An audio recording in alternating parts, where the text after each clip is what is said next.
Hey y'all, it's your internet's average weirdo, Insecure K, aka Markeya. And in today's video, I'll be sharing my free thoughts and obsessions on whatever's popping on this noggin. If this is your first time seeing me, welcome to my channel. If not, welcome back. I hope you've been taking care of yourself. Make sure you hit that Sexy. subscribe button and follow me on all social media platforms. I will sprinkle them here down below so you can get notified every time I upload any brand new content. People, all my new and returning viewers, we are on the road to 500 subscribers. Now, if you're just stopping by, just make sure you like the video, no pressure. But while you're here, if you like me this far, just hit the subscribe button, okay? I would really appreciate it. I'm trying to make it out of the suburbs with this one, all right? Not saying the suburbs is bad, but like, I'm just trying to be more independent. So, road to 500, I'm speaking it into existence. Let's get into the video.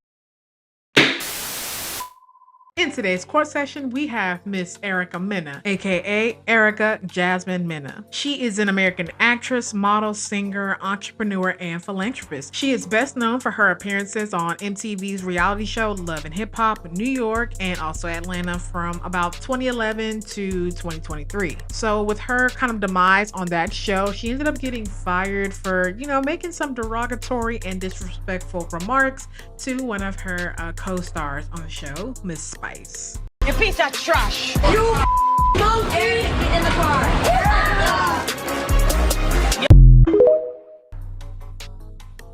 Yeah, that wasn't a good look, Erica. She said she didn't mean it out of any malice or it wasn't like racist or anything, but you just don't say that in an argument, a heated argument. I don't know. I don't think that deep. I mean, I don't know. I do be mad enough to try to like disrespect you in some type of way, but not in a more like I want to go like on the racism side of it. But hopefully she learned from her lesson. But I don't know. But like, let's move on. From what I know about Erica Mena now, she is more so of an actress, being on some like Netflix series and Tubi movies as well. So she's out here still getting the bag, out here still in the industry. That's how I know of Erica Mena. I also know her from back in the day when she was on 1 and 6 in Park and she had a moment with Bow Wow. Yeah. Crazy in the movie. That was my part. That was her part. So that means that the kissing scene would have been me and you. Yeah.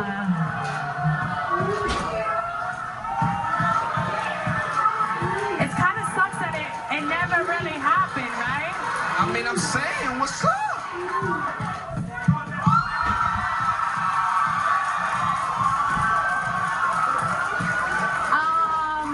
Then they ended up dating, was finna get married as well, but it didn't work out. So, it happened. And then before that, she was a model and a music video vixen as well. So when I go watch like the old like 2000 music videos with Bobby Valentino or Lil Wayne, I never realized that that was her. So she's kind of been like in my subconscious for a minute now. So now we have Miss Erica Mena back, but she has decided to come on Zeus Network to start her own new love reality show, Two Ways with Erica Mena. Now, this definitely gives me like a nostalgia feeling of the show that came on in 2007 on MTV called A Shot of Love at Tila Tequila. This definitely was like, yeah, Zeus got this concept or this idea from back in the day. So this is nothing new at this point. We're just recycling old shows just with different people, right? With that show back in 07 on MTV, that was kind of like my introduction into like, oh, I didn't know like people could be like bisexual. Like I didn't know you could like girls and guys. I just assumed that you're only supposed to like the opposite sex because I've always liked boys, but I never thought about being with a female until I got like older in age, when you start like feeling yourself and your emotions more and stuff like that. But back then I didn't know that was a thing. So watching that show was kind of like, oh, I shouldn't have been watching it, but it taught me a lot. So yeah, so we're basically just doing that again on Zeus. We have 16 contestants total, 8 female, 8 male, and they're both fighting for the love of Erica Mena. So the show starts off like this. Erica Mena pops up on the screen. She's giving a spiel about who she is, how she's come to where she's at, and why she has decided to come on and start her own reality show and looking for love. Well, her most latest public relationship was with her ex-husband, Safari. If you don't know who Safari is, brief statement, he used to to date Nicki Minaj, and they ended up breaking up, not being together. So in her words, she says that Safari was chasing after her, but she wasn't really into Safari like that. But I guess the more he chased, the more she gave in. And then next thing you know, boom, they're married, they have kids, and now they're divorced. And publicly, it was a lot of like, yeah, it was just a lot. Very toxic, very, I guess, typical at this point. We see it every day now. So we're kind of desensitized to it. But yeah, so now she has decided to find love again. And not only is she gonna be with not just a man, but she's also interested in women as well. So we're gonna see how this plays out and who she ends up being with at the end. Erica ends up calling Bambi to be like, hey girl, so you know I'm starting this show. I got these men, I got these girls coming into the house. I need your assistance with me kind of being like my eyes and ears for what I can't see, you know, because you know how it be. We find a new guy. We're probably so like in La La Land that we don't see the red flags, but usually our friends will be like, hey girl, wake up. I know you see what's going on, but we don't because we're too so lost in the sauce. So that's what Bambi is here for. Voice of reasoning. All right, so now it's time to meet our contestant. They have them getting on a sprinter. All the women are in the back. The men are kind of like in the middle front of the bus. And you know how this goes. Somebody got to be the loudest one to pop their and really, you know, make their mark on the show. So you know who the loudest one in the room had to be? Mr. Aaron the Plumber, aka the biggest turtle, aka Pied Piper. He starts popping his shit, and then all of a sudden, Corella comes out of nowhere and tells Pied Piper to be quiet and sit down somewhere. So then they start getting into it. Starts to become a mess. So we're like climaxing into what's really finna start going down. So next thing you know, somebody on the bus comes out and says, so who do you think is going to be the first one to go home? Mr. Thing ends up saying, I think it's Pied Piper, randomly. So you know what happens? Pied Piper, Mr. Crash Out, decides, well, why you gonna say my name, bro? Like, who are you to think that I should go home? It's you should actually be going home. I mean, come on now. But you know, at the end of the day, it's competition. It's expected. Once that question was asked, because it was asked by one of the females, Pied Piper decides to start beeping with the females again. Like, dang, calm it down. The loudest one in the room again. While on the bus, Cat Dog admit to being a doll. Now, when she said doll, I wasn't sure what she was talking about. I mean, in my mind, I kind of knew, but I didn't know that's what they like to be called. And she comes out and said that she is trans. And I was like, oh, okay. I never heard doll before. So everybody heard her. She said it loud on the bus. Everybody knows. So, you know, Mr. Thing decides he wants to tell his business to the whole bus and says that he's 27 and that he's a virgin. Now, everybody kind of looked at him a little bit sideways because, I mean, I'm not going to put it past nobody. It probably is a lot of people out here who are a virgin at that age. Don't get me wrong. But for him, I don't know. It was very interesting because I'm like, I don't know, something about you doesn't give virgin. It gives maybe curious, but I don't know. But while he wants to tell his business, he decides to drag somebody else in the mix. He was just chilling back minding his business when Mr. Thing decides to bring Breaker to tell everyone his business that he does OnlyFans, and he's a corn star as well. And then amidst of exposing Breaker, Mr. Thing brings in Trophy D and tells everybody they in it together. So now Breaker and Trophy D are looking at Mr. Thing like, bro, why are you bringing us in your mess? Like, you're messy. So Mr. Thing airing out Breaker and Trophy D. Cat Dog is like, wait a minute, boo, how you know about them in the first place? So that means you like men too? And then everybody's looking at Mr. Thing like, yeah, like, how do you know that Breaker and Trophy D are corn stars? So he's like, you know, I'm a man. I be watching corn too, like we all do, and I saw them. So I'm just like, oh, okay. And I'm pretty sure everybody on the bus was like, it's giving bisexual. I think that's what it might be.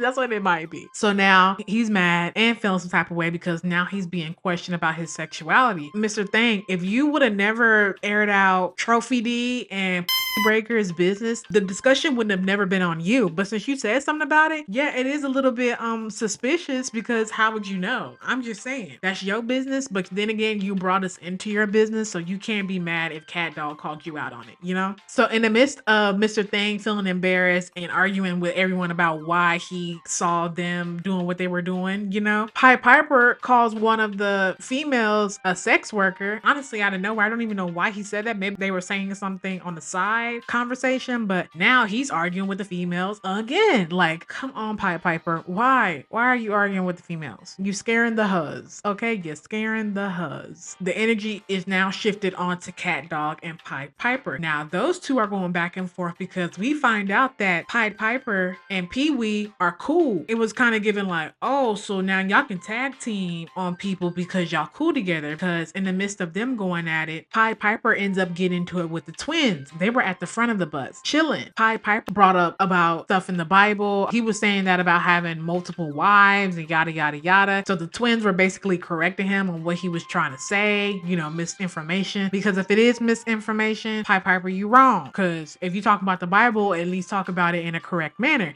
If you just talking just to talk, then don't talk about it at all, you know? So they ended up getting into it, and the twins were actually very calm in the midst of Pied Piper, Mr. Crash Out, literally Mr. Crash Out. Everybody catching a fade on whatever whatever he don't like, you're catching a fade, right? So they going at it, but in the midst of them going at it, Pied Piper stands up. He starts taking off his suit. He took off the little jacket part. Now he taking off the shirt. And I'm like, I'm surprised they haven't stood up yet because yeah, he about to swing. Anytime you see anyone standing up, taking their stuff off, you should know you're about to get down. I guess they didn't think that he was gonna do it, but hey, you know what happened next. Pied Piper ended up swinging on one of the twins and all hell broke loose. So they ended up having to stop the bus to, I guess, you know, reset the energy on the Sprinter. The twins ended up getting off of the bus to get some air and kind of talk about like what just happened. Like, he didn't have to hit me. Like, if you don't like what I have to say, that's fine, but that doesn't give you the right to put your hands on me. And I agree, but when you get into like this reality show settings, remember, in the words of DTB, the more talking you do,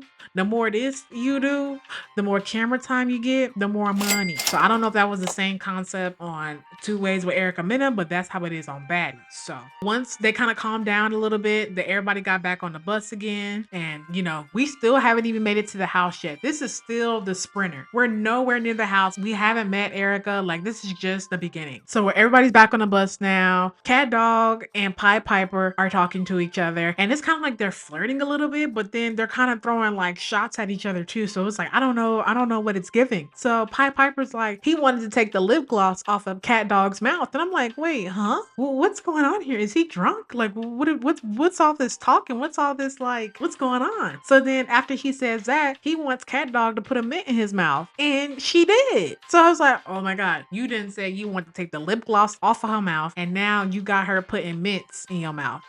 But then as soon as she did that, now they talking to each other again. So it was like, I'm confused. Do you like her or do you not like her? Like, which one is it, Pied Piper? So while they're going back and forth, Migos stands up and throws water on Pied Piper. Now Pied Piper ready to crash out on Migos. And I'm like, now he talking about he want to hit a female. And I'm like, even though she probably comes off as a dyke, she's still a female, Pied Piper. You can't just be swinging on females too. Like, yeah, he needs therapy. So finally, after all of that chaos on the Sprinter, they finally get to the house, walk up to the staircase. Erica's there. Everybody's excited. You know, it's time to finally begin the games. So, you know, the loudest one in the room had to be the most extra. In the midst of them kind of like little bit of like introducing themselves, he ends up pulling out a box of roses and gives it to Erica. So, you know, everybody already don't like him already. Cause like now you doing the most. It is a competition. So I get it. You gotta be the most memorable. So right now he's doing all the right things for her, but for the contestants, it's giving a lot of hostility. So we finally get into the house. Erica is basically giving out her house rules. And the number one house rule is do not have relations with each other or you will be disqualified automatically. After she gives her little spiel, she dismisses everybody to go find their room. But Mr. Thing ends up staying behind to talk to Erica a little bit more. You know how it go. She's the prize. So definitely make your stamp. So he's talking to Erica like, you know, I'm your virgin. You've been looking for me. She's like, oh, you're a virgin? He's like, yeah. And she wants him to be the one to take his virginity, you know? So Erica is like, well, if you're a virgin, then how do you know if you like or not? And he was like, I mean, I've ate before, but have I done sexual intercourse? No. So Erica's still kind of like, but how do you know if you'll like it or not? And he's like, I feel like when I find the love of my life, then that's when I'll know. So, I mean, I don't know. I mean, it makes sense because, like, if we were all living biblically, then you're supposed to wait till marriage before you have sex. So, I mean, it makes sense, but I don't know. In today's day and age, it's kind of like, huh? It don't even sound right. Crazy, right? But whatever. But technically, in a sense, it wouldn't really make him a pure virgin because you still performed a sexual act by giving fellatio. Even though you didn't penetrate, it's still considered a sexual act. So, whatever. But hey, try to convince Erica that you're a virgin. Hey, do what you gotta do. After the side conversation with Erica Mena and Mr. Thing, we get into the contestants finding their bedrooms. Now, this is kind of one of the most like iconic things because usually when the contestants are finding their room in most reality shows, it always comes with a little bit of drama, a little bit of tension, a little bit of physical altercation. So we get into our first altercation with Gorilla and Closet Freak. So Closet Freak ends up getting mad at Gorilla because on their way of going to their rooms, Closet Freak breaks a nail bumping into Gorilla. So now they're upset, they're mad, they tussling, but they never really fought. They were just kind of like pushing and pulling on each other. Yeah, so Closet Freak ends up throwing Gorilla in a closet and basically shutting her out. And I'm like, dang, we gotta do better, Gorilla. As soon as she would have put hands on me, I would have just swung. Cause like, I mean, it's not that deep. Don't get me wrong. It's not that deep. But at the end of the day, it's all about respect. Our second bedroom fight of the night, we have Rat-a-tat and Master Cheeks. So same scenario as well. We run into a room. I see a bed. We both jump into the bed. We both realize that both of us can't have this bed. So now Gangsta Boo like, so who's gonna get the bed? It can't be both of y'all because Erica not gonna like that. Master Cheeks ends up pushing on Rat-a-tat playfully, as Master Cheeks said, and Rat-a-tat is kind of like, girl, no, this is my bed, ain't no talking. So they ended up catching a fade, wooty woo woo, because Rat-a-tat was tired of the Master Cheeks pushing on her. So they're fighting. Gangsta Boo in the corner laughing. Cat Dog and Goldilocks here rustling and tussling in the other room. They come in there, break it up. So once they break it up, after Cat Dog and Goldilocks break up the fight, kind of like a little bit simmer it down, Master Cheeks realized like, nah, I want to catch my second fade because this is my bed and I'm standing on business. So next thing you know, Rat-a-tat like, all right, bet, let's get in the paint. And they caught their second fade again over the bed, and that's where we're gonna leave off on the show. So my final thoughts on the first episode: it was interesting, it was intriguing. It's typical on your first day to getting your competition. It's gonna be a little ruckus here or there, but hey, it makes for great entertainment. I can't wait to see what episode 2 is going to bring with 2 Ways with Erica Mena, but I hope to see you on the next video to talk more about it. If you have any additional thoughts, comments, or questions, make sure you drop them in the comment section below. And if you've been watching the show too, let's talk about it in the comment. Thank you for tuning into my channel and clicking on my video. You could have been doing anything else in the world today, but you chose to watch me, and it's very much appreciated. We're gonna leave this video off on a good note. This whole reality love show, I know it's gonna be very chaotic, but take this reality show as a learning experience. You know what you want in a man and a woman. Should this be the way to go about it? No, I think this should have been done in privately, but when you need money and a little bit of attention and a little bit of clout, you gotta do what you gotta do to get that. So at the end of the day, we listen, but I'm gonna judge just a little bit. But hey, we listen and we don't judge. Everyone have a blessed day, and I'll see you in the next video. And always remember, you gotta do what you gotta do to get to where you're going. I'll see you in the next video. Bye, you guys.